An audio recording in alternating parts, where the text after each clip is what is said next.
Mm. Hello ma'am. How are you? Hi, fine. Fine है, ठीक है। नमस्कार दोस्तों। हम लोग इस समय लाइव हैं और मेरे साथ आज की खास मेहमान हैं advocate Sushmita Yadav, Allahabad high court से। इलाहाबाद हाई कोर्ट में मैम पिछले कई सालों से लीगल प्रैक्टिशनर हैं और अच्छा खासा अनुभव है इनको। जैसा कि आपने देखा, आज का मुद्दा अभी पिछले 2 दिन से पूरे देश में बवाल मचा हुआ है, क्या नॉर्थ हो क्या साउथ हो। और ये बात केवल केवल अब एक तरीके से बहुत जमीनी स्तर पे नहीं रह गई है, बहुत ऊपर तक। मतलब मुझे तो ऐसा लग रहा है आने वाले समय में इस पे संसद भवन में भी डिबेट हो सकती है, जिस तरीके से अभी माहौल बना हुआ है। एक बैंगलोर में बिहार के एक पर्सन थे जो आर्टिफिशियल इंटेलिजेंस में इंजीनियर थे, आर्टिफिशियल इंटेलिजेंस से रिलेटेड इंजीनियर थे, आईटी इंजीनियर थे। और उनका नाम होता है अतुल सुभाष। और उनकी शादी की जो खबर आ रही है उत्तर प्रदेश के जौनपुर से एक युवती के साथ होती है, नाम होता है निकिता सिंघानिया। और अतुल सुभाष की 2019 में शादी होती है और उसके बाद 2021 के अराउंड आते आते 21 और 22 की शुरुआत में कहा जा सकता, आते आते फिर डाइवोर्स की चीजें फाइल होती हैं और कई तरीके की उसमें इलिगेशन लगते हैं उनके ऊपर कि दहेज मांग रहे हैं। जबकि अतुल सुभाष ने अपना जो 1.5 घंटे का सुसाइड वीडियो टेप जो छोड़ा है सुसाइडल नोट के तौर पे, और एक लगभग 20 पन्नों के अराउंड का बताया जा रहा है कि उन्होंने एक सुसाइड नोट भी छोड़ा है, जिसमें उन्होंने बहुत से लोगों का नाम लिया है और उस पे बात की है। तो उसमें उन्होंने ये बताया है कि मेरी इनकम इतनी ज्यादा अच्छी खासी है कि मैं जितनी दहेज को लेके मेरे ऊपर केस दायर किया गया है वो अमाउंट मेरे लिए बहुत छोटा है। कुछ शायद 10 लाख के अराउंड की बात की जा रही है। इसके अलावा एक उनका बच्चा होता है और उस बच्चे का जो मेंटेनेंस चार्ज होता है कुछ 80,000 रुपए पर मंथ के हिसाब से उनकी वाइफ जो होती हैं जिनसे उनका डाइवोर्स का केस चल रहा होता है वो मांगती है। और इसके अलावा जौनपुर जुडिशरी के अंदर जो भी वहां पे कचहरी के अंदर जिस तरीके का करप्शन अतुल सुभाष फेस करते हैं, और उनको बैंगलोर से बार बार मतलब उनको आना पड़ता है जौनपुर के लिए केस में अपना अटेंडेंस देने के लिए और केस को फेस करने के लिए। उन सब चीजों से वो बुरी तरह परेशान हो जाते हैं और उनका ये कहना होता है कि सुसाइड से पहले की जो जो फाइनेंशियल, मैं फाइनेंस जो मेरे मेरे जो फाइनेंस है उस फाइनेंस का एक बड़ा हिस्सा जुडिशरी में जा रहा है जहां करप्टेड लोग बैठे हैं, और मैं अपने कमाए हुए पैसे को उस जगह में खर्च कर रहा हूँ जिससे मेरे दुश्मन ही तैयार हो रहे हैं। और इससे ज्यादा अच्छा मैं अपने आप को खत्म कर लेता हूँ। इसके अलावा जिस तरीके से उन्होंने सारी बात अपने जीवन की बताई है उसको देख के पूरा पहली बार में तो यही प्रतीत होता है कि ये केस पूरी तरीके से, इसमें बहुत सी केस में बहुत सी बातें झूठी हैं। इन सारे मुद्दों को लेके आज हमने मेहमान के तौर पे सुष्मिता यादव जी को आमंत्रित किया है, जो इलाहाबाद हाई कोर्ट में पिछले कई सालों से लीगल प्रैक्टिशनर है और इससे जुड़े बहुत से मुद्दों को देख रही हैं। मैम, मैं आपका स्वागत करता हूँ। Thank you so much. और मैं बहुत ऑब्लाइज हूँ आपकी कि आपने मुझे इस लायक समझा कि मैं इस पे कुछ बोलूँ। सबसे बड़ी बात ये है कि जैसा मैंने सिर्फ सोशल मीडिया के ज़रिए ही देखा ये चीज़ें, क्योंकि टीवी मैं देखती नहीं हूँ। तो मैंने ये देखा कि अतुल सुभाष की पत्नी, जो जैसा कि आपने बताया, निकिता सिंघानिया, उन्होंने 3 करोड़ रुपए उनसे मेंटेनेंस के रूप में मांगे थे हम्म। और कई बार उनको धमकाया भी। और इवन इसमें नाम आया नीता कौशिक, जो जुडिशियल मजिस्ट्रेट हैं फैमिली कोर्ट की, कि उन्होंने भी हम्म। 5 लाख की शायद ब्राइब मांगी है ना। हम्म। हम्म। सबसे बड़ी बात ये है कि एक तो जो मैट्रिमोनियल शादियां हो रही हैं आजकल, हम्म। जिनमें लोग रिश्ते आते हैं पेपर के जरिए या सोशल, जो इस तरह की साइट्स होती हैं मैट्रिमोनियल, हम्म। उनमें हम्म। सबसे बड़ी चीज क्या है कि लोग सही चीजें छुपाते रहते हैं। हम हम्म। किसी सामने वाले के नेचर के बारे में बिल्कुल अनजान होते हैं, जानते नहीं है वो किस नेचर का हम्म। व्यक्ति है। और सबसे बड़ी बात है, जब हम जानते नहीं हैं तो शादी तो हो गई एक स्टेटस हम्म। देख करके कि भाई लड़का इंजीनियर है, डॉक्टर है, या सिविल सर्वेंट है, या अच्छा बिजनेसमैन है, लड़की भी ऐसी है। लेकिन जो आजकल मैं देख रही हूँ सबसे ज्यादा केसेस डाइवोर्स के हो रहे हैं, वो कैसे हो रहे हैं कि लड़कियां देखती हैं उनके अफेयर कहीं होते हैं हम्म।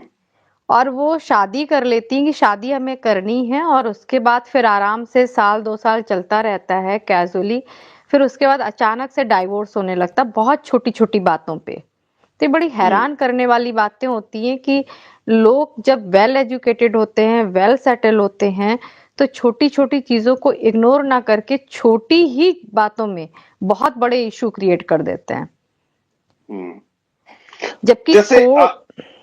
हाँ हाँ, हाँ, बताइए। पूछिए पूछे, आप पूछिए। जैसे जैसे पहला तो मैं शुरुआत ऐसे करूंगा कि आपने जो भी इस पे इन सब चीजों को जितना भी देखा है, और आप कोर्ट में इस तरीके के मामलों से आप रोजाना दो चार तो होती ही रहती होंगी, ऊपर से हाई कोर्ट में है तो वहां तो एक से एक मजेदार केस जाते होंगे, जिसको देख के भी आपको लगता होगा कि क्या चल रहा है। तो मेरा सबसे पहला सवाल यही है कि आप ये बताइए कि एक व्यक्ति जो अपना सुसाइडल जो वीडियो टेप जारी करता है, मतलब एक नोट के तौर पे, उस उसकी बातों को मैं तो उसको देखा, पूरा देश देख रहा है। उसको देख के कहीं से भी पहली चीज तो ये उसमें नहीं लग रहा था कि वो पर्सन डिप्रेशन में है। दूसरी चीज, जैसा कि बोला जाता है कि सुसाइड ज्यादातर लोग डिप्रेशन में जाके करते हैं, जिस तरीके से इंटेलेक्चुअलिटी के साथ उन्होंने अपनी बात रखी है, उससे ये भी समझ में आ रहा था कि व्यक्ति बहुत ही ज्यादा समझ भी रखता है चीजों को लेके और सुलझा हुआ इंसान है। इस तरीके का कोई व्यक्ति इतने गंभीर तरीके से कई लोगों को अपने सुसाइडल वीडियो टेप में कई लोगों का नाम देता है, जिसमें जज का नाम है। इसके अलावा वहां पे कोई प्यून है माधव करके, उसका नाम लिया है, जिसने पहली बार कॉल किया था तो मेरे से 3 लाख रुपए मांगे थे। जो उनकी वाइफ है उनकी मदर का नाम लिया है और उनका भाई का नाम लिया है। ये सारी चीजें, इसके अलावा उसने उसने जो अपनी आखिरी इच्छा जाहिर की, उसने ये बोला है कि पर्सन ने कि मेरी जो अस्थियां होंगी उसको ले जाके कोर्ट के सामने नाले में फेंक देना।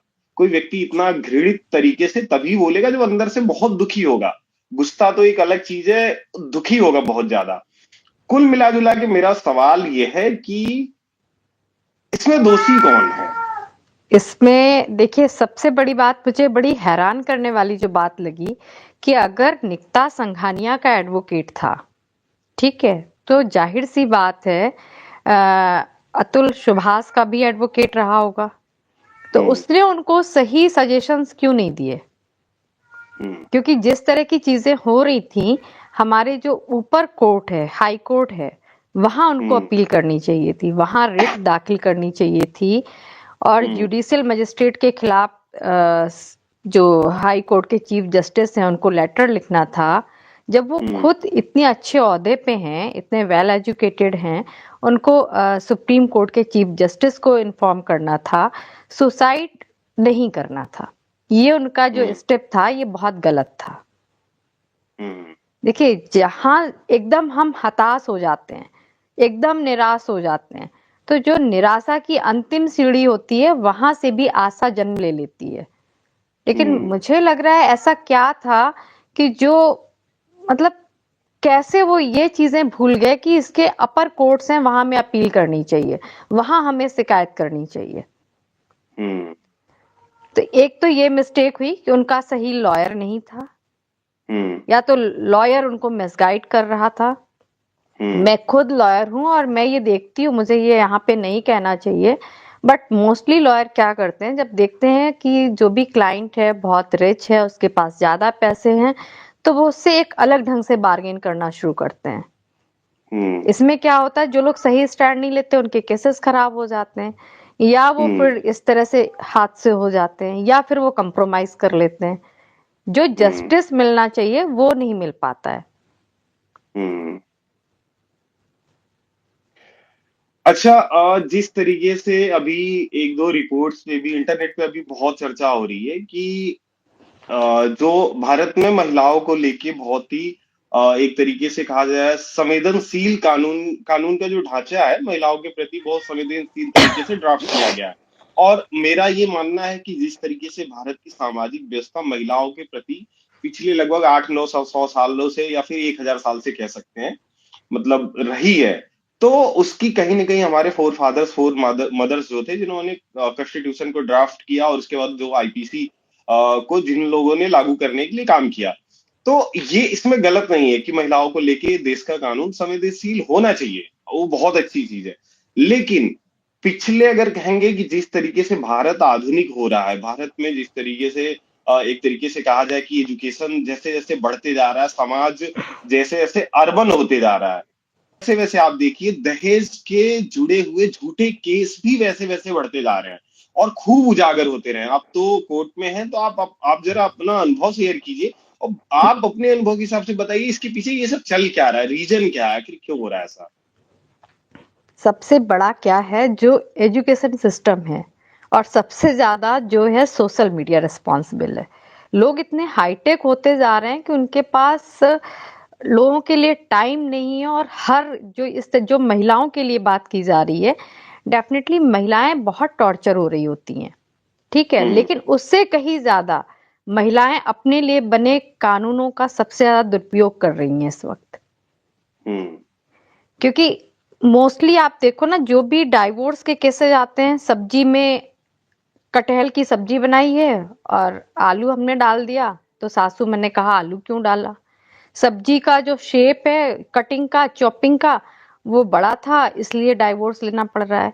तो ये मीनिंगलेस चीजें हैं। इनको आप बात करके, किसी को पता पड़ा कि हस्बैंड सिगरेट ज्यादा पीता है तो हमें हम्म। डाइवोर्स चाहिए, सास कहती हम्म। है सुबह जल्दी 4 बजे उठना है तो उसके लिए डाइवोर्स चाहिए। तो आप जो हम्म। एडजस्टमेंट है वो लोग नहीं कर पा रहे हैं, ठीक हम्म। है। तो ये सारी चीजें ऐसी हैं ना कि इन पे बहुत गौर करने की चीजें। और सबसे ज्यादा जो इंटरफेरेंस है ना, वो लड़की के जो पेरेंट्स होते हैं, लड़की के फैमिली मेंबर्स होते हैं। जब हम्म। लड़की की शादी होती है तो मुझे, मेरा अपना मानना है कि जो उसके फैमिली मेंबर है उन्हें बिल्कुल कॉल नहीं करनी चाहिए। हाँ, हम्म। आपने एक बार कॉल कर ली 1-2 दिन में, ठीक है, लेकिन आप सुबह कॉल करो, दोपहर में कॉल करो, शाम को कॉल करो। अच्छा, तुम्हारी सास ने क्या कहा, लड़की की हम्म। माँ पूछेगी कितने बजे तुम उठी। साफ कह देना मुझे कुछ बनाना नहीं आता है। अरे आप क्या हम्म। सिखा रहे हो अपनी बच्ची को। हम्म। तो ये, मतलब जब हम एक, हर चीज हमारे सामने आ रही है, हर चीज से पर्दा उठ रहा है, तो हमें क्या करना चाहिए कि हमें अपने बच्चे को कम से कम इतना तो सिखाना चाहिए कि हम दूसरे घर में जा रहे हैं तो हमें वहां पे जो चीजें अडॉप्ट करनी है वो कैसे करनी है, हमें थोड़ा कंप्रोमाइज करना पड़ेगा। हो सकता है हम अपने घर में सुबह 8 बजे तक उठते हो, ठीक है, हम नए घर में जा रहे हैं, हम 6 बजे उठ जाएंगे, है ना। हम दोपहर में सोते हैं, हम दोपहर में नहीं सोएंगे। वर्किंग है तो हम वर्क करके आएंगे, लेकिन हम उतने एक्टिव रहें कि चलो ठीक है, हम अगर सिंक में बर्तन पड़े हैं तो हम बर्तन धो लें। अगर कपड़े, आजकल हर चीज तो मशीन से काम हो रहा है, आप वॉशिंग मशीन लगाइए, एक तरफ कपड़े धोते जाइए, साथ में कुछ पका भी लीजिए। तो हर चीज का एक ऑप्शन है। लेकिन अगर हम उसे ये देखेंगे, नहीं हमें करना नहीं है, ईगो को आगे ले आना है सबसे पहले, उसने ऐसा क्यों कहा, मेरे फादर ने 40 लाख रुपए शादी में खर्च किए थे तो हमें उसी अकॉर्डिंग काम करना है, तो ये ऐसे नहीं होता है। हम्म। जिंदगी को लोगों ने सिर्फ ये समझ लिया है कि बस हमें क्या करना है कि हमने शादी कर ली और उसके बाद बस अगर नहीं रहना तो 15 दिन बाद हम कोर्ट में पहुंच गए डाइवोर्स के लिए। और ये भी हम्म। बड़ी हैरानी की बात है, कोर्ट भी एक्सेप्ट कर लेती है फिजूल के मुकदमों को। भाई आपने शादी की 15 दिन बाद ही आप डाइवोर्स पे किस बात पे पहुंच गए। अब तो शायद हम्म। सुप्रीम कोर्ट ने ये भी खत्म कर दिया, शायद क्या, पूरी तरह से नया रूल है कि अब 6 महीने का भी इंतजार नहीं करना पड़ेगा, आप तुरंत डाइवोर्स लीजिए, अगर म्यूचुअल कंसेंट है तो आपको हम्म। डाइवोर्स मिल जाएगा। लेकिन अतुल सुभाष के मामले में बहुत हैरान करने वाली चीजें हैं कि जैसे हम्म। पूरा जुडिशियल सिस्टम या पूरा जौनपुर का जो कोर्ट का जो उनके खिलाफ लोग थे, वो किस तरह हम्म। से उनको ट्रीट कर रहे थे, ये मुझे समझ में नहीं आया। और अगर नीता कौशिक जो जुडिशियल मजिस्ट्रेट हैं फैमिली कोर्ट की, भाई अब उनपे खुला आरोप है कि उन्होंने 5 लाख की ब्राइब मांगी है, तो पहला उसके तो पहले उनपे, 3 लाख की। हाँ, तो इन लोगों के खिलाफ एफआईआर लॉज होनी चाहिए। क्योंकि ये सही हम्म। बात है कि पैसे दे करके कोर्ट के कई मामलों में फैसले अपनी तरफ करवाए जाते रहे हैं, और ये हो हम्म। रहा है। अभी हाल में ही कानपुर देहात के जिला जज थे, सिविल जज थे, दोनों ही क्या कहते हैं, सस्पेंड किए गए। हम्म। हाँ, तो अब ये जैसे जैसे आपने एक बात बोली कि डाइवोर्स फाइल इस बात पे हो जा रहा है कि कटहल में आलू डाल दिया, हाँ, सब्जी बिल्कुल। वेजिटेबल्स से वेजिटेबल्स का जो कट करने का जो तरीका है वो शेप सही नहीं है, ठीक है, या फिर बर्तन नहीं धुल रहे हैं। मैं आप पूरी बात सुनिएगा इस पे जो अभी भारत में जो सो कॉल्ड फेमिनिज्म की एक लहर चली हुई है, जिसको मैं फेमिनिज्म नहीं मानता हूं, मैं तो बिल्कुल नहीं मानता हूं, क्योंकि फेमिनिज्म अलग ही चीज होती है। तो उस लहर में जो भी हमारे पुरुष और लड़कियां हैं, मतलब मेरा देखिए, मेरा तो ये मानना है कि देश को समाज बनाता और समाज को एक एक घर बनाता, उस घर को महिलाएं बनाती है। मतलब इनडायरेक्टली महिलाएं ही राष्ट्र का निर्माण करती हैं।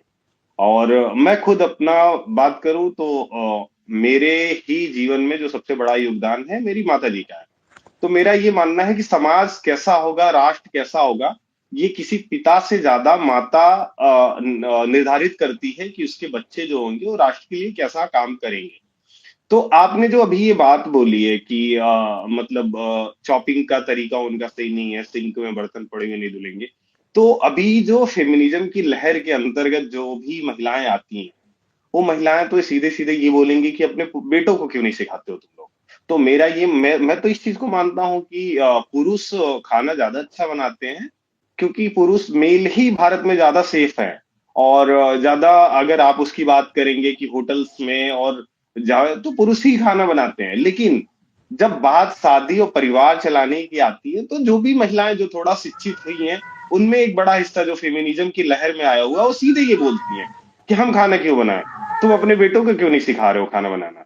तो ये तो बड़ा मतलब एक तरीके से मैम आपने भी जो बात बोली कि इस पे छोटी छोटी चीजों पे बात करके इसको खत्म किया जा सकता है। लेकिन कोई पर्सन ये है कि जो शादी की उम्र तक उसने सीखने की कोशिश ही नहीं की है, उस केस में क्या किया जाएगा, वहां पे फिर क्या होगा। मतलब शादी तो करनी है, घर चलाना है, शादी में वो सारा का सारा दिखावा करना है, जिस दिखावे के कारण देश बर्बाद हो रहा है। लेकिन शादी के बाद उन सारी चीजों को बिल्कुल फॉलो नहीं करना है जिससे परिवार चलता है और जिससे परिवार का निर्माण होता है। उस केस में कोई व्यक्ति क्या करे। ये तो देखिए, जैसे अब सपोज दैट कोई कपल है, ठीक है, उसमें से हस्बैंड बहुत ड्रिंक करता है, नहीं मान रहा है ना, पैसे भी अर्न नहीं कर रहा है, तो ये माना जा सकता है कि भाई ड्रिंक कर रहा है या बहुत हैरेस कर रहा है इकोनॉमिकली, सोशली। तो यहाँ हम मान सकते हैं कि उससे बेहतर है कि वो रिश्ते में सेपरेट हो जाएं, वो डाइवोर्स ले लें। लेकिन ज्यादा अगर अच्छा। बहुत, हाँ, क्योंकि उसमें क्या है कि आप अगर भाई रोज लड़ाई होगी, एक टिपिकल हिंदी में बताते हैं कि जैसे अब कोई शराब पी के आया हस्बैंड, उसने हम्म। आके झगड़ा करना शुरू किया, पैसे कमाने नहीं है, तो जो वाइफ है, अगर कंबाइंड फैमिली है, बेचारी पत्नी ही टॉर्चर होगी। तो उससे बेहतर है कि आप सेपरेट हो जाओ, ठीक है। हम्म। लेकिन अगर हस्बैंड काम नहीं करता, कुछ लोग इतने मॉम बॉय टाइप के लड़के होते हैं कि वो काम करते ही नहीं है, हैं, लेकिन हम्म। उनमें भी कुछ आप, मैं ये कहती हूँ कि काम नहीं करते हैं, ठीक है, लेकिन हम्म। आप उनमें भी कोई क्वालिटी देख लीजिए। हो सकता है वो हम्म। बहुत लविंग नेचर के हों, हो सकता है वो हम्म। बहुत फनी हो, माहौल बहुत अच्छा घर का रखते हो, तो ठीक है, हम्म। आप ही काम कर लो। नहीं काम कर सकते हम्म। हो तो आजकल तो सारी चीजें आप मेड रख लो, है ना। हम्म। लेकिन उन चीजों के लिए हमें किस लिए लड़ना जो रोज हमारी जिंदगी में होती हैं और हम उन्हें बहुत इजी वे में कर सकते हैं।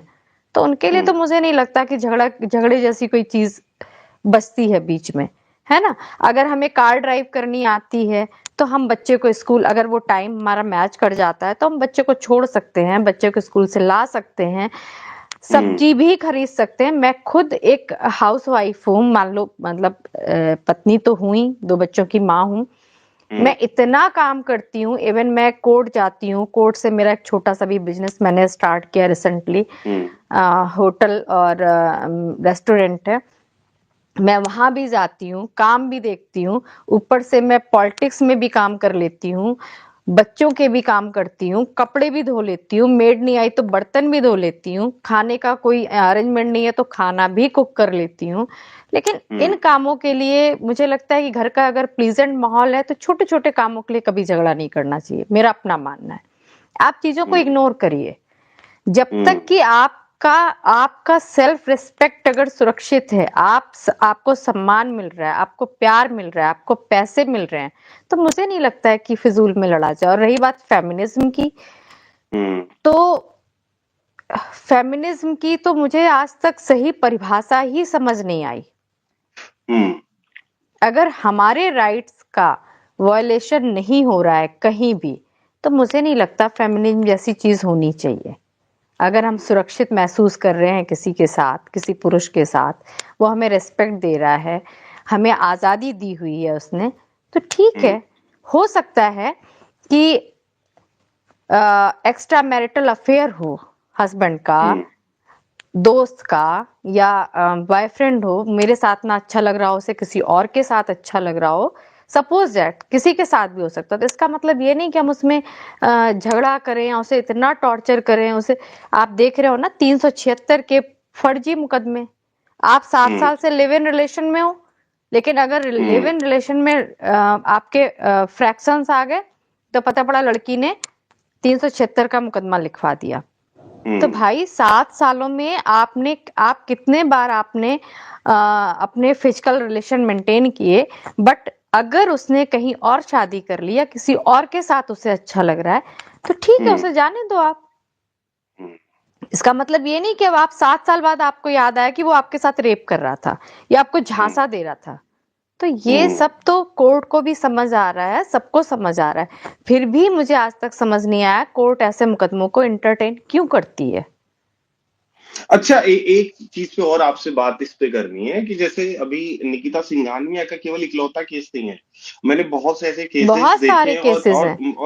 और यूट्यूब अब पे वीडियोस भी महिलाएं आते कम हैं। टॉर्चर हो रही हैं, मेल ज्यादा टॉर्चर हो रहे हैं। मैं इसके बारे में बात करना चाह रहा था कि जैसे निकिता सिंघानिया की जो बात निकल के आ रही है, ये कंप्यूटर साइंस से, ये खुद बीटेक है लड़की, और इसने एमबीए फाइनेंस या कुछ इससे रिलेटेड कर रखा था। और ये एक्सेंचर जैसी एक बहुत मल्टीनेशनल, एक बहुत अच्छी आईटी की कंपनी है, उसमें ये जॉब कर रही थी। लेकिन मुझे एक बात समझ में नहीं आती, कोर्ट के सामने जब ये दलील पेश की जाती होगी कि उनका एक बेबी है और या दो बच्चे एक हैं, एक साल का, बच्चा है। हाँ, एक मतलब साल मैं का बेबी है। एक जनरल केस बता रहा हूँ कि हम्म। एक जनरलाइज, हम निकिता सिंघानिया की बात नहीं करते, हम एक बात करते हैं कि हस्बैंड वाइफ है, ठीक है, उनका एक बच्चा है और उनके भी डाइवोर्स फाइल होता है और दोनों वर्किंग है, दोनों की सैलरी 1 लाख प्लस है मंथली।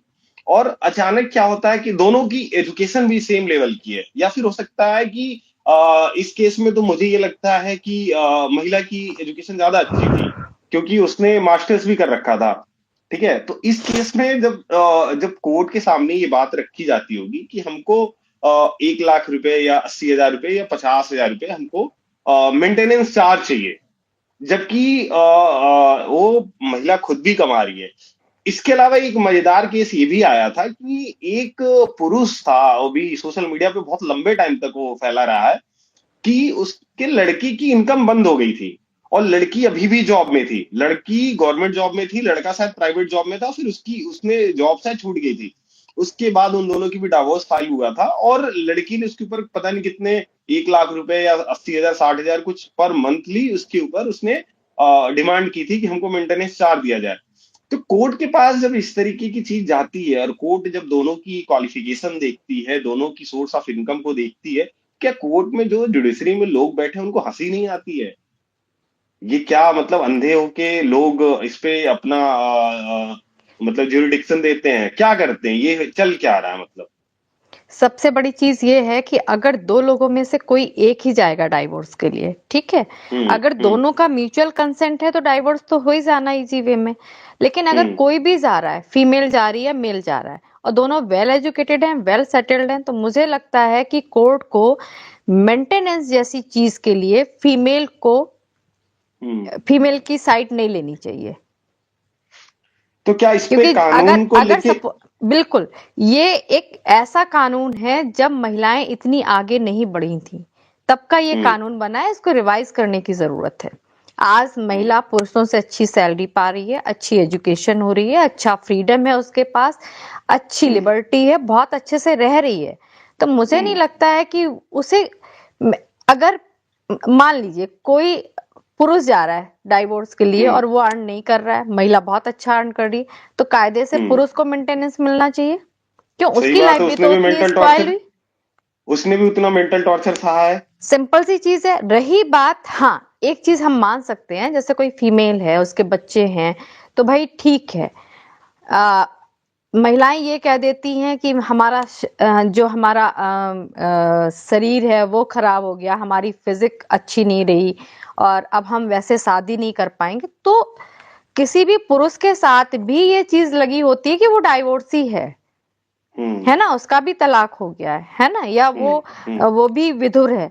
लेकिन महिला हम्म के साथ देखिए, जब आपका डाइवोर्स होता है या आप किसी दूसरे रिलेशन में जाते हैं, डाइवोर्स के हम्म बाद आप शादी करते हैं, तो वहां पे फिर आपका स्टेटस मैच नहीं करता, स्टेटस मायने नहीं रखता। वहां पर ये मायने रखता है जब कोई भी व्यक्ति किसी तलाकशुदा महिला या पुरुष से शादी करता है, कोई महिला करती है या पुरुष करता है, तो वहां पर हम्म फिर सोच मायने रखती है कि हमारी कितनी मैच कर रही है, क्योंकि हम वो हम्म चीजें भुगत के आ रहे होते हैं। हम्म जो पॉम्प एंड शो है वो हम पहली शादी में भुगत के आ रहे होते हैं, वो हम्म दिखावे, वो झूठ, वो सब कुछ हमने वहां देखे होते हैं। तो जब हम हम्म दूसरे किसी रिश्ते की तरफ बढ़ते हैं तो वहां पर जो हमारी सोच होती है, जब दूसरे से मिल रही होती है, वहां ना तो ब्यूटी काम आती है ना हम्म वहां पर फिगर काम आता है। वहां अगला ये देख रहा होता है, चाहे वो फीमेल हो मेल हो, कि अगला किस मेंटल स्टेटस का हम्म है ना, कि फ्यूचर में क्योंकि उसको हम साथ इसके की साथ जरूरत होती सरवाइव है। कर सकते हैं कि नहीं कर सकते हैं। ये भी मैटर नहीं करता है कि महिला के कितने बच्चे हैं, और ना ये मैटर करता है पुरुष के कितने बच्चे हैं, उसकी कितनी एज है। ठीक है, हम्म तो यही चीज पहले रिश्ते में होनी चाहिए। अगर किसी अच्छा। अनमैरिड, हाँ, हाँ हाँ, बताइए बताइए, फिर मैं नहीं पूछता हूँ। नहीं, कभी कभी ऐसा है कि एक्स्ट्रा मैरिटल अफेयर्स हैं लोगों के बहुत सारे, हम्म है ना, लड़कों के बहुत अफेयर्स हैं, औरतों के बहुत अफेयर्स हैं। जब वो भी किसी रिश्ते को पता चलते हैं तो हम्म उसमें भी फिर डाइवोर्स का ही इश्यू क्रिएट होता है। हम्म क्योंकि जो लड़के हैं, अगर किसी शादीशुदा औरत से उसके एक्स्ट्रा मैरिटल अफेयर है, तो जो औरत है वो तो मैच्योर हो चुकी है, लेकिन जो हम्म लड़का नई शादी कर रहा होता है, उसकी बीवी कम एज की होती है, वो तो इमेच्योर होती है ना, तो उसके हम्म रिएक्शंस वैसे ही आएंगे, हम्म है ना। लेकिन आपको तो आदत पड़ चुकी है मैच्योरिटी की, आप एक्सपेक्ट करते हो बीवी वैसे ही रिएक्ट करे, तो ये कैसे हम्म। पॉसिबल है? तो वहां भी डाइवोर्स के किस्से थोड़े बढ़ जाते हैं। अच्छा, जैसे अभी पिछले एक डेढ़ दशक से तो ये चीजें ज्यादा हैं। जैसे मैंने एक चीज तो देखा है कि बहू जलाने की प्रथा तो कम हुई है। ये तो आप कोई भी बहू मानते होंगे। अब, हाँ नहीं, बिल्कुल कोई अब नहीं बहू नहीं, नहीं अभी जला रहा है। कम कम हुई और है। नहीं नहीं, नहीं कम नहीं, नहीं ये हुई इससे है। इससे मैंने तो, मैं सही बताऊं, अब जो भी मैंने हाथ से पेपर में देखे हैं या हम्म पढ़े हैं, वो हम्म मोस्टली सिर्फ और सिर्फ अवैध संबंधों के चलते हो रहे हैं। नहीं, इतनी मैं ये तेजी कह से रहा ये था। चीजें बढ़ी हैं, चाहे वो पुरुष हो या महिला हो। मुझे आज तक ये समझ नहीं आ रहा है कि लोग शादी करते क्यों हैं। अगर आपको रिश्ता कहीं और रखना है, आप मत करो शादी, क्योंकि फिर आप क्या करते हो, या तो आप औरत को मार रहे होते हो या औरत आपको मारने का प्लान बना रही होती है ना। मैं ये कह रहा और था रही कि बात, जैसे हाँ, भारत का समाज तो इतना सभ्य तो सदैव से रहा नहीं है, और लंबे टाइम से। तो मैंने इसीलिए इसको थोड़ा सार्केस्टिक वे में बोला कि बहू जलाने की प्रथा कम हुई है, नहीं क्योंकि नहीं नहीं, भारत में मुझे तो भाई अब नहीं सुनाई दे भारत रहा कि, भारत में ये चीजें थी, और इसीलिए महिलाओं के प्रति इतना संवेदनशील कानून बनाने की जरूरत पड़ी थी कि दहेज के नाम पे तमाम ये घटनाएं होती थी। मतलब ये अजंग उसको कहा कहा जाए कि जघन्य असहनीय अपराध, घटनाएं, हाँ। जघन्य अपराध होते थे। तो ये तो कम हुआ है क्योंकि समाज में चेतना आई, कानून ने अपने काम किए। अब मेरा ये आपसे कहना है, क्या भारत का जुडिशरी सिस्टम, शादियां जो हो रही हैं, शादियां तो कहीं छुपी तो होती ही नहीं है कि बाल विवाह है, पकड़ हुआ बियाह है, बियाह करा दिया। अब तो ऐसा हो नहीं रहा है। शादियां नहीं, होती धूम धड़ाके से होती हैं। तो क्या जुडिशरी सिस्टम में इतनी चेतना आई है लोगों के अंदर कि भारत का जुडिशरी सिस्टम ये ऐसा न्याय, मतलब एक ऐसा कानून पारित करे खुद से ही, बिना विधानसभा और लोकसभा के, राज्यसभा के इंटरफेयर के, खुद से ही एक निर्देश दे कि हर शादी के पहले आपको काउंसलर से मिलना पड़ेगा। मतलब जो दुल्हा दुल्हन होंगे, इनको काउंसलर चाहिए चाहिए, उनकी काउंसलिंग की एक जाएगी, मतलब मैरिज शादी के पहले। काउंसलर हो, हाँ, जो ये डिसाइड हाँ। करे कि ये उपयुक्त शादी होगी आगे या नहीं होगी, यही ना। हम्म लेकिन हाँ, अब तो क्या क्या क्या जुडिशरी सिस्टम में जो लोग बैठे हैं उनके अंदर इतनी चेतना है? और अगर उनके अंदर इतनी चेतना नहीं है तो फिर समाज कैसे सुधरेगा? मतलब समाज के अंदर कैसे सुधार आ जाएगा? ये तो फिर मतलब एक तरीके से कहा जाए कि बिना सिर पैर वाली बात हो जाएगी कि जो जुडिशरी सिस्टम के लोग ही इस बारे में नहीं सोच आप पा रहे। आप जुडिशियल सिस्टम की बात कर रहे हैं। अभी हाल में ही सीतापुर की एक जज ने, सीतापुर या लखीमपुर की एक महिला जज ने सुसाइड कर लिया था, क्योंकि उनके हम्म। सीनियर जज उनको बहुत टॉर्चर कर रहे थे। वो कहीं कंप्लेन, उन्होंने कई लेटर्स लिखे अपने हम्म। सुपीरियर्स को, उसके बाद कहीं सुनवाई नहीं हुई तो बाद में उन्होंने सुसाइड कर ली। तो इस तरह के कई मामले हैं जो अतुल सुभाष वाले में हुआ। इसी तरह का एक और मामला आया कर्नाटक कोर्ट ने, अभी वो भी फ्लैश हो रहा है। हम्म। उसमें जज ने कहा कि ये कोई पति जो है वो एटीएम मशीन नहीं है कि आपके हम्म। मनमानी मुताबिक आपको एलिमनी या मेंटेनेंस दिया जाए। तो हम्म। एक फैसला कर्नाटक का कोर्ट का है और एक फैसला उत्तर प्रदेश की कोर्ट का है, तो दोनों में हम्म। डिफरेंस है। तो डिपेंड करता है कि आप देखिए ना कि यहाँ पर जुडिशियल सिस्टम कैसा है। यानी हम ये समझ हम्म। लें कि यूपी का जुडिशियल सिस्टम ज्यादा बिकाऊ है, ज्यादा भ्रष्ट है। ज्यादा भ्रष्ट है। बिल्कुल। तो ये चीज अच्छा। है, ये तो। अच्छा, जैसे आपकी वीडियो जौनपुर या फिर बिहार तक अगर पहुंचती है, अतुल सुभाष के परिवार के लोग देखते होंगे, तो आपकी तरफ से क्या मैसेज होगा? मतलब उनको कौन से डायरेक्शन में जाना चाहिए? हाँ, ये नो डाउट वो नहीं, लोग मैं बहुत तो अच्छे। ये कहूंगी कि सबसे बड़ी गलती हुई अतुल सुभाष के वकील से। हम्म। यहाँ पे देखिए, उन्होंने डेफिनेटली कोई काउंसिल किया होगा अपना, है ना, हम्म। क्योंकि हर डेट पे उनका आना पॉसिबल नहीं हुआ होगा। लेकिन अगर हम्म। अगर उन्होंने वकील किया तो उसने उनको सजेस्ट क्या किया? ये तो उनके हम्म। केस की जो केस हिस्ट्री है, जो ऑर्डर शीट है, उससे पता चलेगा कि ऑर्डर क्या थे, हम्म। किस तरह से दिए जा रहे थे। दूसरा, उनको जब पैसे मांगे गए तो उन्होंने कंप्लेन क्यों नहीं की? वो हाई कोर्ट की तरफ उन्होंने मूव क्यों नहीं किया? किसने रोका हम्म। उनको? क्योंकि उनको तुरंत हाई कोर्ट जाना चाहिए था और ये बताना चाहिए था कि मुझसे डिस्ट्रिक्ट कोर्ट के मजिस्ट्रेट ने पैसे मांगे हैं, मुझसे प्यून हम्म। पैसे मांग रहा है, जौनपुर में हम्म। मैं सेफ नहीं हूं। हम्म। अगर किसी महिला के कहने से कहीं भी देश की अदालत में मुकदमा चल सकता है, तो पुरुष के इस बयान पर भी तो सुनवाई होनी चाहिए थी ना। सही अतुल बात है। सुभाष 80 लाख के टैक्स पेयर थे पर एनम। हम्म। उनकी सैलरी अच्छी खासी थी, तो डेफिनेटली लोगों की नजर उनके पैसे पे थी, हम्म। है ना। पत्नियों, एक जो कानून बना है कि पति की मृत्यु के बाद जो उसके पैसे और प्रॉपर्टी है उस पे पहला राइट पत्नी का होगा, वो नॉमिनी होगी। इस हम्म। कानून को बदला जाना चाहिए। उस पे एक जांच के आदेश होने चाहिए अगर कहीं संदिग्ध मृत्यु होती है, कि हम्म। क्या पत्नी की शादी इतने साल हो गए, हम्म। आपकी शादी को 3 साल हो रहे हैं, 4 साल हो रहे हैं, आप उससे अच्छा अर्न कर रहे हो, लेकिन जो माँ बाप ने जिस लड़के को पढ़ाया, या भाई बहन, या जो लोग भी उसके सराउंडिंग्स में हैं, उसके ब्लड फैमिली रिलेशन के, उनका हम्म। कोई लेना देना नहीं, लेकिन जो पत्नी 3 साल से आई है वो उसकी प्रॉपर्टी पर एकाधिकार जमा लेती मरने के बाद। हम्म। क्यों? एक एक इसका सबसे बड़ा एग्जाम्पल मैं आपको बताता हूँ। कुछ दिन पहले शायद परमवीर या अशोक चक्र, कुछ ऐसा ही, मतलब हमारे सौर्य चक्र। प्रेसिडेंट, हाँ, शौर्य चक्र दिया गया था। तो उसमें एक केस आया था कि एक कोई शहीद सैनिक थे, उनकी उनके माता पिता को वो चक्र भी देखने को नहीं मिला था। मेजर, और हाँ। उनकी, हाँ, और उनकी वाइफ जो थी, ज्यादा पुराना तो भी शादी नहीं था, उन्होंने वो चक्र भी दिया। कविता कुछ और ऐसे ही नाम था उनका, हाँ, और उन्होंने वाइफ पैसे का। भी लिए, जो भी गवर्नमेंट की तरफ से जो नहीं, ये बहुत गलत है फाइनेंशियल ये रूल, सपोर्ट वो। इसलिए इसको इसको भी रिवाइज करने की जरूरत है। इसमें कुछ संशोधन, अमेंडमेंट किए जाने चाहिए, क्योंकि जो हम्म। पेरेंट्स हैं वो अपने बेटे की पढ़ाई में पूरा सेक्रीफाइस करते हैं। लेकिन वो लोग रो अगर, रहे थे।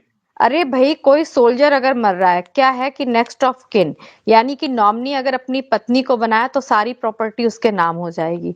तो भाई, बेटे को जिस माँ बाप ने कितने सेक्रीफाइस करके सेना में अफसर बनाया होगा, और शहीद हम्म। होने के बाद सारा का सारा क्रेडिट उसकी वाइफ को मिल जाता है, जिसकी शादी हुए 6 महीने होते हैं।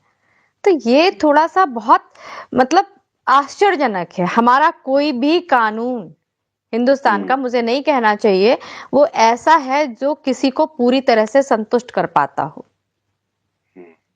तो हिंदुस्तान का कानून होगा ना, भारत का कानून हाँ, बताइए। भारत का, सॉरी, भारत का बीएनएस है ना, नया बीएनएस कानून। नहीं तो मतलब इनमें बहुत कुछ क्या है ना कि जब भी जो कानून जो इस तरह के नीति नियंता लोग हैं जो इस तरह से कानून बना रहे हैं, मुझे नहीं पता अ, उनके फैमिली में कभी प्रॉब्लम होती है या नहीं होती है, क्योंकि एक जब क्वेश्चन तक है, नीचे आया हुआ है। मैं थोड़ा सा रोक के आपसे पूछता हूँ कि नॉमिनी तो खुद ही चूज करने का ऑप्शन होता है, ये ऑटोमेटिक है क्या? या कोई भी व्यक्ति खुद भी चूज कर सकता है क्या नॉमिनी? जैसे मेरी शादी हो रही है तो हाँ, इसमें क्या होगा इस केस में, जैसे मैं जैसे शादी करता आपकी हूँ। शादी, आप शादी करते हो तो ये डिपेंड हाँ, मेरी आप पे कोई एक करता सर्टेन है। इनकम है। आप, अच्छा। हाँ, नहीं नहीं, आप आपको नॉमिनी, जैसे बैंक में हम सिंपल सी चीज बता देती हूँ। जैसे बैंक हम्म। में आप अकाउंट खुलवाते हो तो वहां पे आपको एक नॉमिनी बनाना पड़ता है। जैसे मैंने खुलवाया, हम्म। जैसे मैं बार काउंसिल में मेंबर हूँ या डिस्ट्रिक्ट कोर्ट हम्म। में, हाई कोर्ट में, तो वहां पे हमें अपना नॉमिनी बनाना पड़ता है फॉर्म में। हम्म। तो हम, हम्म। जैसे मैंने अपने हस्बैंड को नहीं बनाया, मैंने अपने बड़े बेटे को बनाया, ठीक है। अगर हम्म। मुझे कुछ होता है जो मतलब मुझे एक होता है ना, एक राशि मिलेगी मरने के बाद, जो भी हम्म। चीजें हम्म। होंगी, तो वो हम्म। मेरे बड़े बेटे को मिलेंगी, ठीक है। हम्म। वो इसका लाभार्थी होगा। लेकिन ये उसकी रिस्पॉन्सिबिलिटी है कि वो लीगल हायर्स में उस राशि को शेयर करे, ठीक है। हम्म। अब जैसे आप हो, ठीक है, आप हम्म। जॉब करोगे, कल को आपकी शादी होती है, तो आप अपनी मदर, फादर, भाई, किसी को नॉमिनी बनाओगे, हम्म। हम्म। लेकिन शादी हो जाती तो बीबी को आप बना दोगे, हर जगह उसका ही नाम लिखोगे, अकाउंट में, हम्म। हर जगह, सर्विस में पत्नी का लोग नाम लिखते हैं। तो ये हम्म। ये जो चल आया नियम भी है, लेकिन ये जो चल आया है कि हम पत्नी को ही बनाएं, तो ये पत्नी, चलन है। ये चलन ही है एक तरह से। कोई एक हार्ड, मतलब एक जैसे होता है कि नियम नहीं है, हम्म। ठीक है। तो इस केस में तो मैम पालन पोषण में गलती है फिर। कैसा पालन जैसे पोषण मैं, में? जो माँ बाप पाल पोस रहे हैं अपने बच्चे को, ठीक है, जब वो बड़ा होता है और एक्चुअली, शादी करता है, नहीं मेरी नहीं, पूरी बात एक्चुअली, सुनिए। हाँ हाँ, जैसे वो बड़ा हो रहा है और जब शादी कर रहा है, तो जहां नॉमिनी अपने पेरेंट्स को बना सकता था, ठीक है, वहां पे वो अपनी वाइफ को फर्स्ट प्रायोरिटी देता है। सुनिए पूरी बात। हाँ हाँ, दूसरी चीज उसको अपने फैमिली मेंबर्स पे ही ट्रस्ट नहीं है। तो यहाँ तो फिर कंप्लीटली एक ही चीज सामने, मतलब ये तो कॉन्ट्रोडिक्टरी है कि मतलब हम एक तरफ ये भी कहें कि इसमें थोड़ा सा कानून को देखना चाहिए, दूसरी तरफ हम देख रहे हैं कि हम अपने ही पाले हुए हमारे जो बच्चे हैं वो हमारे ऊपर ट्रस्ट नहीं कर रहे हैं। नहीं नहीं, ऐसा बिल्कुल नहीं है, चलन नहीं है। जैसे डिफेंस है, आर्मी है ना, डिफेंस, आर्मी, नेवी और एयरफोर्स, ये हमेशा, जैसे ही आपकी शादी होगी तो वो एक नेक्स्ट ऑफ किन का फॉर्म देते हैं, ठीक है। हम्म। उनका 15-20 पन्ने का एक बुकलेट टाइप का होता है, वो उसको देते हैं, उसमें आपको नॉमिनी चेंज करना होता है। और मदर हम्म। फादर जो होंगे वो आपके डिपेंडेंट हो जाएंगे, और वाइफ आपकी नॉमिनी यानी कि अगला वारिस हो जाएगी, लीगल हायर हो जाएगी, ठीक है। अच्छा, वो खुद से वहां पे ऑटोमेटिक है उस केस में? हाँ हाँ हाँ, वहां आपको और फॉर्म दूसरे फिल जॉब्स करना में? पड़ेगा। दूसरे जॉब्स में भी, जैसे आप बैंक में हो, तो कई, आपने कभी कभी ये देखा होगा, कई कई, अगर आप अपने एरिया में कहीं होगे, आपके पास ऐसी चीजें आई होंगी कि कोई व्यक्ति मर गया, ठीक है, लेकिन उसका हम्म। अकाउंट है, उसने अकाउंट में कोई नॉमिनी नहीं छोड़ा, ठीक। हम्म। तो नॉमिनी नहीं छोड़ा तो फिर उसमें पैसे कैसे मिलेंगे, एक ह्यूज अमाउंट है वहां पर। तो फिर बैंक मैनेजर को लिख के देना पड़ता है, उसके सारे रिकॉर्ड्स अवेलेबल कराने पड़ते हैं, उसमें जो लोग होते हैं, जिस किसी को पैसा चाहिए, मान लीजिए 4 बेटे हैं, 4 में से एक ने ये चीजें की, उसको पैसा हम्म। चाहिए, उसको जरूरत है, तो फिर वो सबसे 3 से एनओसी लेगा, नहीं तो वो चारों में पैसा बटेगा, ठीक है। हम्म। ये चीज होती है। और जो अन्य सर्विसेज हैं, उसमें हम अमूमन वाइफ को ही चुनते हैं। 99% लोग अपनी बीबी को ही अपना नॉमिनी बनाते हैं, नहीं नहीं, क्योंकि तो उनके मैं दिमाग वही में बोल रहा सेट हूँ है, आपसे। उनके दिमाग नहीं में नहीं सेट है नहीं, ये कि सेट नहीं बीवी है से ये ज्यादा पालन पोष वफादार कौन होगा, है नहीं, ये ना। पालन पोषण में कमी हुई, तो फिर तो मैं तो नहीं, मैं मानता हूँ कि ये तो पालन पोषण में कमी ऐसा हो है गई ना, ना। आप आज इस बात पे सोचने पे मजबूर हुए हो कि अतुल सुभाष जैसे एक सॉफ्टवेयर इंजीनियर के साथ ऐसा हो सकता है, तो किसी के साथ भी हो सकता है, इसलिए नहीं आज तो आप सोच रहे हो। सही बात है। कल को आपकी शादी, आज आप सोच रहे हो, आज आपकी शादी नहीं हुई है, लेकिन अगर आपकी शादी हुई होती तो नेक्स्ट ऑफ किन या नॉमिनी आपकी पत्नी आपके अकाउंट में होती, ठीक है, कुछ क्योंकि साल ये पहले हादसा कुछ इतना हिट कर गया है लोगों के दिमाग में कि लोग ये सोच रहे हैं कि क्या ऐसा होना चाहिए, क्या हमें अपनी पत्नी को बनाना चाहिए, है ना? कुछ साल और पहले लखनऊ में शायद एक आईपीएस ने सुसाइड किया था ना अपनी वाइफ के चक्कर में। हाँ, कुछ साल पहले मोस्ट, हुआ था। हाँ हाँ, 2-3 साल पहले, शायद कोविड के टाइम की बात है ये। कोविड से जस्ट पहले हुआ शायद। अच्छा, कोविड तो के जस्ट पहले, हाँ, तो ठीक है। मेरा ये कहना था कि ऐसा नहीं है कि एक आईटी इंजीनियर के साथ ऐसा हो रहा है, ये समाज में किसी के साथ भी हो सकता है। लेकिन ये जो बात आती है नॉमिनी पे, तो मेरा तो मैम ये मेरा तो ये मानना फिर कहीं ना कहीं तो हमारे पालन पोषण में कमी रह जाएगी देखिए, कि हमारा ही ये बेटा नहीं नहीं हमारे साथ ट्रस्ट नहीं कर रहा है। नहीं नहीं, ये आपकी बात एकदम सही है, लेकिन क्या क्या है ना, कभी कभी ऐसा होता है कि सच में वाइफ को बहुत जरूरत होती है, वो भी कभी कभी बहुत अच्छी वाइफ होती है और इन छोटी सी मिस्टेक से वो भी सफर कर जाती है ना? हम्म। तो हम ये क्या है, सोसाइटी में बहुत ही समझदारी से चलने की जरूरत है लोगों को, और बहुत सोचने की जरूरत है। लोग क्या करते हैं, जब बच्चे उनके सेटल हो जाते हैं तो बच्चों में ही खो जाते हैं, दूसरों से कट ऑफ हो जाते हैं, तो हमें पता ही नहीं चलता सामने वाले की फैमिली में क्या हो रहा है। अतुल सुभाष के क्या दोस्त नहीं थे? क्या उनके अन्य हम्म। फैमिली मेंबर्स नहीं थे? आखिर हम्म। ऐसा क्यों हुआ? हम्म। ऐसा नहीं था कि वो जर्नी नहीं कर सकते हैं। अगर वो बिहार से थे या जहां से भी थे, वो बाई फ्लाइट 2 घंटे में कहीं भी जा सकते थे, वो बता सकते हम्म। थे कि ये प्रॉब्लम है, ये प्रॉब्लम मैं फेस कर रहा हूं, हम्म। है ना? वो जौनपुर में अगर आ रहे थे तो जौनपुर में और भी लॉयर्स रहे होंगे और जानने वाले रहे होंगे, तो उनसे भी वो डिस्कस कर सकते थे। बैंगलोर जैसी सिटी में रह रहे थे, खुद आईटी में थे, तो बहुत कुछ कर सकते थे वो।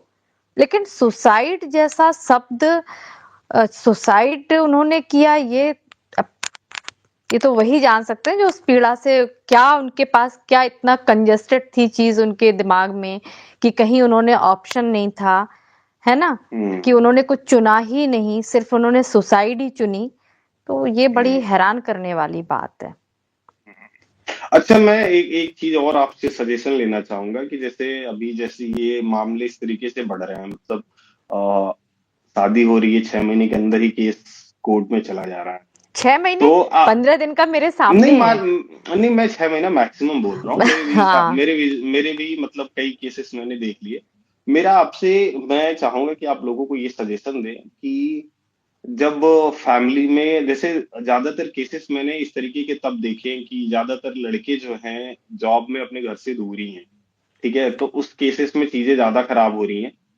तो मैं आपसे ये चाहूंगा कि आप इस तरह का सजेशन दें कि कौन से, मतलब जैसे शादी होने के 1 महीने बाद, 10 दिन बाद, या 2 महीने के बाद अगर पति पत्नी कहीं बाहर जाके रह रहे हैं, लड़का वहां जॉब करता है या लड़की भी करती है, क्या कंडीशन शुरू हो, और कैसे कंडीशन शुरू हो तो वो लड़के को या लड़की को कोर्ट की तरफ अगर अप्रोच करें तो कैसे कोर्ट की तरफ अप्रोच करें जिससे कम से कम जान की तो क्षति ना हो और कम टाइम में समाधान मिले।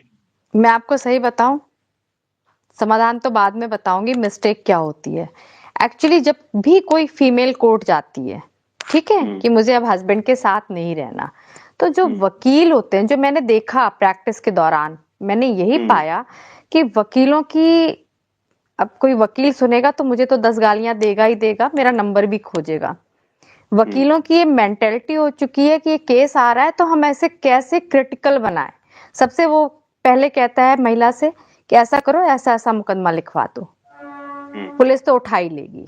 आपने उसे हम्म। गलत ट्रैक पे भेज दिया ना महिला को, उसको आपने हम्म। बढ़ावा दे दिया ना।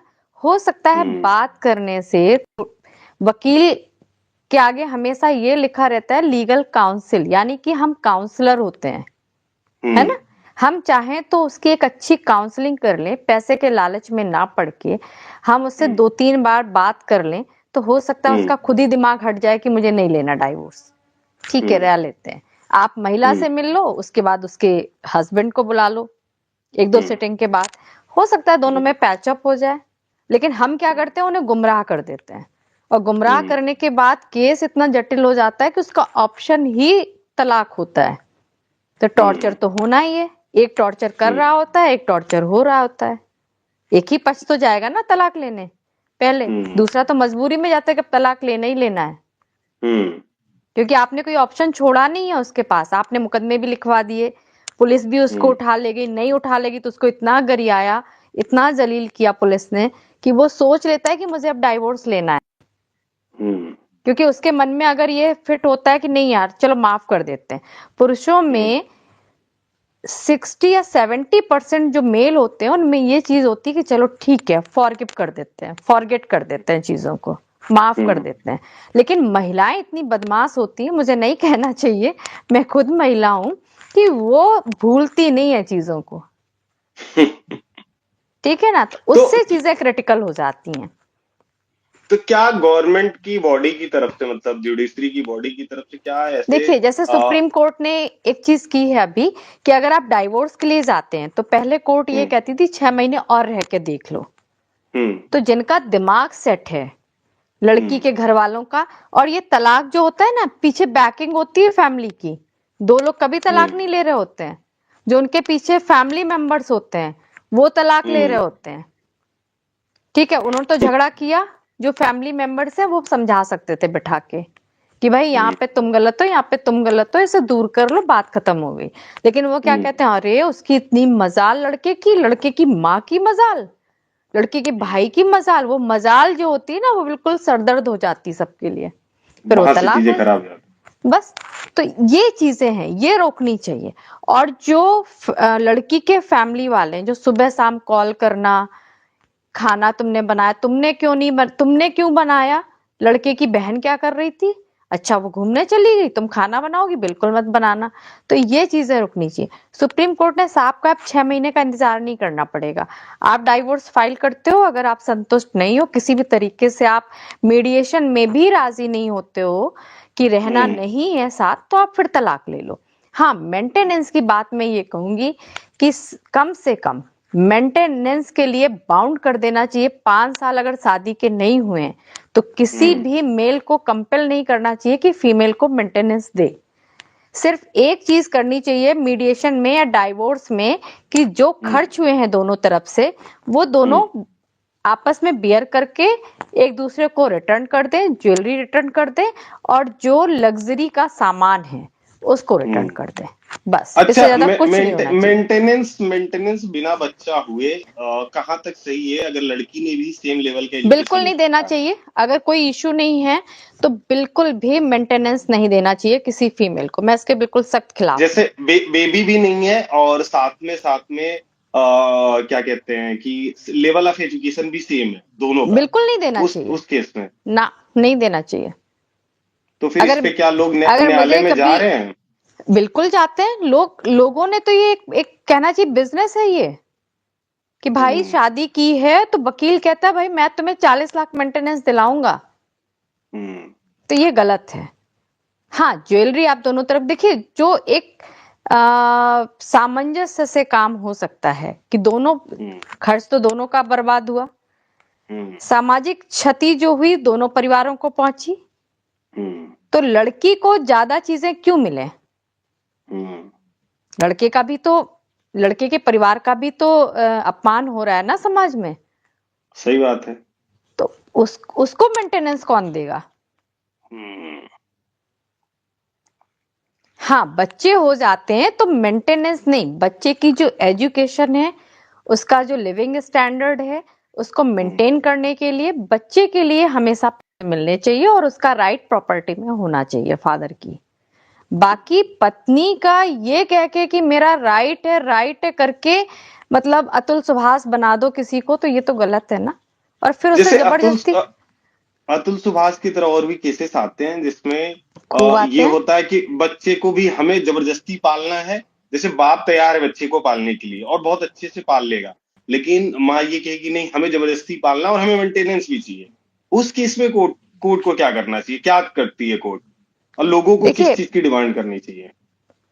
सीधी सी बात है, बच्चे को आप जबरदस्ती पाल, अगर सबसे बड़ी चीज ये है कि बच्चा बोल नहीं सकता।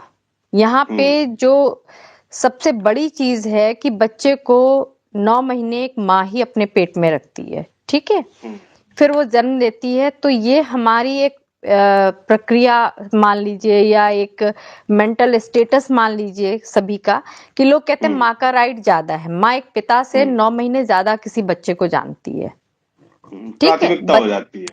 हाँ, जो भी आप समझ लो। उसमें क्या है कि बच्चे के लिए चलिए ठीक है, लेकिन अगर बच्चा 10 साल का हो जाता है और वो माँ के साथ नहीं रहना चाहता है, पिता के साथ जाना चाहता है, बच्चे से ये पूछा जाना चाहिए कि 10 साल का बच्चा बहुत समझदार होता है, बहुत ग्रोइंग अप होता है, और उससे अगर वो पिता के साथ जाना चाहता है तो बिल्कुल उसे जाने देना चाहिए और मेंटेनेंस तत्काल बंद कर देना चाहिए पत्नी का। हम जो बातें कर रहे हैं, कोर्ट इस पे कितनी एग्री होती है, ये तो एक अलग भाई चीज है। मैं बता देती हूँ आपको सत्येंद्र जी, 2 चीजें बताती हूँ एक केस के बारे में। एक केस आया मेरे पास, एक लड़की थी, बहुत ही नॉर्मल फैमिली थी उनकी, लोअर मिडिल क्लास थे, रोज का कमाना खाना, लड़का 17 15 16 हजार कमाता होगा, प्रिंटिंग प्रेस में काम करता था, लड़की सुंदर थी, ठीक थी, लड़का भी सीधा साधा अच्छा था, आए दोनों तलाक लेने। तो मैंने कहा शादी कब हुई? उसने बताया 2022 में। और मैंने कहा तलाक क्यों लेना है इतनी जल्दी? लड़की बोली ये हंस के बात नहीं करते। मैंने कहा अच्छा। बोली घुमाते नहीं। मैंने कहा बहुत बढ़िया, आगे। बाद में मुझे हैरान रह गई मैं जब पता चला वो 5 महीने की प्रेग्नेंट थी और उसको डाइवोर्स चाहिए था, और लड़की इतनी स्ट्रेट फॉरवर्ड थी कि उसने कहा कि बच्चा हो जाएगा, ये लड़के वाले बच्चा रखने को तैयार थे और लड़की इजी वे में उस बच्चे को देने को तैयार थी। और जब तक आप बच्चा नहीं देते हैं तो उसने कहा 6,000 रुपया मुझे पर मंथ चाहिए। मैंने कहा जो आदमी 15,000 कमाता हो 6,000 तुमको दे देगा और तुमको अलग रहना है तो वो खुद क्या बचाएगा? तो बोली अब इससे कम क्या? मैंने कहा 3,000 में भी खर्च चल सकता है तुम्हारा। भाई तुम अपनी स्वेच्छा से अलग रहना चाह रही हो, तलाक लेना चाह रही हो, वो तुमको तलाक नहीं दे रहा है। इतनी छोटी छोटी बातें थी कि मैं क्या बताऊं। लड़के ने कहीं मजाक में कह दिया मेरी शादी इस घर में करा दी है और देखो मैं इतना 15,000 तो कमाता हूँ, फला कुछ भी नहीं कमाता, उसको वॉशिंग मशीन मिल गई दहेज में। अब आप दूसरों की सुनी बातों पे आके तलाक लेने चली आई। उस लड़की की माँ थी साथ में, लड़के का पिता था साथ में, और लड़के के पिता ने कहा ठीक है। और पहली बार मैंने देखा जो बिल्कुल कम पढ़े लिखे थे और इतने समझदार थे। लड़के के पिता ने कहा बच्चा हम पैदा होने के बाद तुरंत हम रख लेंगे, और लड़की भी उतनी समझदार थी, उसने कहा हम बच्चा दे देंगे, उसके बाद उसको मेंटेनेंस नहीं चाहिए था। एक चीज तो ये हो गई। एक लोग आए तो उनके लड़के की शादी, 3 लड़के थे, 2 लड़के बढ़िया नौकरी में हैं, एक लड़का उनका घर में रहता है, सबसे छोटा है, उसकी शादी हुई लड़की से। लड़की यहाँ पर इलाहाबाद में ही एक छोटा बखाड़ा करके वहां रह के तैयारी करती है। लड़की के पिता नहीं है, लड़की की माँ है। लड़के वालों ने सोचा गरीब घर की लड़की है, हम शादी कर लेते। शादी की उन्होंने। लड़की शादी के पहले तो लड़के के साथ खूब घूमती थी, ठीक है। बाद में जब मेरे पास आए तो मैंने लड़के से कहा आप फोन करो लड़की को, तो बड़ा झिझकते बोले अरे मैडम वो फोन उठाएगी। मैंने कहा आप करो, तो आप कैसे भी उसको फोन लगाओ। फोन लगाया, उसकी माँ को लगाया कि लड़की को हम लेने आना चाहते हैं। बोले आज तू ही बात कर ले, अब वो नहीं आना चाह रही, ये वो करके उसने जिस भाषा में बोलते हैं उसने कह दिया। तो मैंने कहा कि आप लड़की को लगाओ। लड़की को लगाया तो लड़की के लिटरली शब्द ये थे कि मुझे दोबारा फोन मत करना, अब इरिटेट मत करो, मैं लाइब्रेरी में हूँ। आप ये समझो, एक वो परिवार जो लोअर मिडिल क्लास से था, वो दोनों पक्ष इतने सुलझे हुए थे, जो भी था जिस तरह की भी उनकी हैंडलिंग थी, बट वो सुलझे हुए थे। वो बच्चा पैदा करके देती, वो उसको पाल लेते, उनका मेंटेनेंस खत्म था। एक ये लड़की थी जो एक संपन्न परिवार में ब्याही गई, और ये लड़की 1 महीने बाद ही, सिर्फ 15 दिन ससुराल में रही, उसके बाद उसने कहा मुझे नहीं आना उस घर में। ये तरीका है। लड़की के जो रील्स थे इंस्टाग्राम पे वो शॉर्ट में थे। तो भाई आपको शॉर्ट पहनने का शौक है तो आप लड़के के साथ ही रह के पहन लो ना। आप शादी के पहले महीने भर घूमते रहे, कपड़े खरीदते रहे, शॉपिंग करते रहे, सब कुछ शादी आप करने आते हो तो आप चश्मा लगा के आते हो, डांस करते हो, स्टेज तक आते हो, है ना, हद दर्जे की बेहूदगी। और शादी के बाद आप ठीक 15 दिन बाद आप चले जाते हो अपने मायके और फिर कहते हो 6 महीने बाद कि मुझे अब इस लड़के के साथ नहीं रहना है और ससुराल नहीं जाना है। तो ये कौन सा लॉजिक था कि भाई अब लड़का ऐसे घूमता रहेगा, चक्कर लगाता रहेगा, परेशान होकर तलाक देगा तो 10-20 लाख रुपए मांग लेंगे हम। यही है ना। मतलब कानूनों का खूब अच्छे से उल्लंघन किया जा रहा मखौल है और मखौल मजाक, उस उल्लंघन नहीं, मजाक बनाया जा रहा है, उस क्योंकि चक, उस एक्चुअली जो हमारा जुडिशियल सिस्टम है और जो हमारी कानूनी प्रक्रिया है वो बिल्कुल बायस्ड है महिलाओं के लिए। 376 में कहा जाता है कि अगर लड़की कहती है कि आपने बलात्कार किया, आपने मुझे गंदे ढंग से टच किया, ये मेरे अगर सेंटेंस हैं, मेरे माउथ वर्ड्स हैं, तो ये समझ लीजिए उसके लिए सजा का प्राविधान है, उसमें कोई एविडेंस नहीं चाहिए, मेरा बयान ही एविडेंस है। भाई उस वक्त तो वो जेल चला जाएगा, जब बेल होगी, ट्रायल होगा, तब देखा जाएगा 10 साल बाद। लेकिन आज तो हमने उसका कैरियर स्पॉइल कर दिया। कुल मिला जुला के ये है कि शिक्षित वर्ग संविधान कानून के प्रति जितना संवेदनशील होना चाहिए था वो नहीं है। उसके बजाय अगर लोग कहा मिसयूज जाए कर कि रहे हैं। कानून का जो मिसयूज है वो पढ़ा लिखा वर्ग ज्यादा कर रहा है, और बिल्कुल उसके बिल्कुल। चक्कर में दूर दराज की जो महिलाएं हैं, जिनको जिस तरीके का भारत आज से 50 साल पहले था, जिसको देख के इस तरीके के कानून को ड्राफ्ट किया गया था, और इतने संवेदनशील कानून की जरूरत समाज को थी और आज भी है, मेरा ये मानना है। बिल्कुल है लेकिन जो लेकिन लेकिन पढ़े लिखे लोगों के वर्ग के बीच से एक ऐसा वर्ग भी है जो कानून का मिसयूज कर रहा है, जिसके कारण एक तरीके से एक बड़ा वर्ग जो आज भी शिक्षा से दूर है, जो अर्बन इलाके में नहीं है, जो जिनको जिसकी सही पहुंच कानून मायने से। में इस कानून की जरूरत है, उनको ना हाँ। उन तक कानून की पहुंच है, ना ही उन्हें न्याय मिल पा रहा है, ना वो कानून तक पहुंच पा रहे हैं। लेकिन जो बिल्कुल हर चीज बहुत सुलझ के, बहुत अच्छे से समझ के कर सकते हैं, वो कानून का खुला उल्लंघन कर रहे हैं, कानून का मजाक उड़ा रहे हैं, और कानून उनकी पहुंच में है।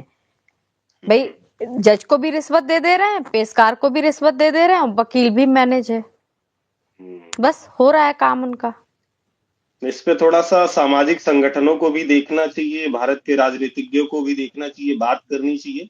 और इसके अलावा जो भी हमारे लीगल प्रैक्टिशनर्स हैं, जो भी जुडिशरी में बैठे हुए लोग हैं, उनको थोड़ा सा इस पे मैं अति एक बात ही संवेदनशील होने की कहूंगी जरूरत है। आपसे, मैं एक ही बात कहूंगी, चाहे वो मर्डर के केस हो, चाहे वो रेप के केसेस हो, चाहे वो सिविल मैटर्स हो, जो भी मैटर्स हो, अगर वकील समझदार है, वकील सुलझा हुआ है, तो किसी भी केस में बहुत टाइम नहीं लगता। कोई भी केस 1 से 2 साल में सॉल्व हो जाता है। लेकिन अगर आपका वकील ही, वकीलों का क्या है कि डेट पे डेट लगेगी, जज नहीं डेट पे डेट दे रहा है, वकील डेट पे डेट ले रहा है। ठीक है, तो ये सारी जो करतूतें हैं ना, मैं खूब अच्छे से समझ चुकी हूँ, इतने सालों प्रैक्टिस करी है मैंने। मैं बहुत बड़ी लॉयर नहीं हूँ, लेकिन इतना मैंने देखा है कि वकील सारे केस की ऐसी तैसी करके रखते हैं, ये उनके हाथ में होता है। और अतुल सुभाष को मैं कहूंगी जुडिशियल सिस्टम तो रिस्पॉन्सिबल है ही, लेकिन जो वकील, जो उस जुडिशियल सिस्टम का अहम हिस्सा है, वो सबसे ज्यादा रिस्पॉन्सिबल है उनकी हत्या के लिए। एक तरह से एक हत्या ही है, ये एक नियोजित हत्या है प्रॉपर। भाई आत्महत्या के लिए उकसाया गया है तो नियोजित हत्या ही है कि आदमी एक, उसने जो कानूनी प्रक्रियाएं थी, जो सामाजिक दायरे थे, उनसे हताश होकर उस व्यक्ति ने आत्महत्या की। उन्हें क्या ऐसा मिला, क्या वो ऐसा छुपा रहे थे जो किसी से कह नहीं पा रहे थे, उन्होंने सिर्फ आत्महत्या का ही एक विकल्प चुना, है ना। ठीक है मैम, बहुत हाँ। इंफॉर्मेटिव आज का रहा, और अगर आप तक अब लोग मुझे नहीं कांटेक्ट पता करना चाहे। इंफॉर्मेटिव है या नहीं है, लेकिन मुझे जो आता है या जो मैं सोचती हूँ सोसाइटी के लिए, मैंने वही बताया। नहीं, मैं और भी कॉन्टेक्ट्स हैं, मतलब जिसके तहत लोग आएंगे, इस पे बात करेंगे, लेकिन मुझे इस मुद्दे पे सबसे पहले एक महिला ऊपर से अगर लीगल प्रैक्टिशनर्स हो जो इन सब चीजों के ऊपर से हाई कोर्ट में हो, तो मुझे सबसे मतलब सबसे जो मेरी प्राथमिकता आप दें कि मैं आपको यहाँ पे लाऊं और इस मुद्दे पे बात करूं। इस मुद्दे पे भी और चर्चाएं इस पे होंगी, लेकिन एक महिला के द्वारा जो महिलाओं के बीच से ही निकल के हाई कोर्ट तक पहुंची है और काफी संघर्ष की बात पहुंची है, तो मुझे लगता है कि आपने जो भी बात बोली है वो समाज का वो बहुत कड़वा सत्य है। और जिसको लोग अगर स्वीकार करेंगे तो न केवल ऐसी घटनाएं रुकेंगी, बल्कि इस जो चैनल का हमारा, हम जो भी सोशल और पॉलिटिकल मुद्दे पे जो इस पे बात करेंगे, हमारा एक ही उद्देश्य है कि हम एक सभ्य समाज के निर्माण में अपना योगदान कर सकें।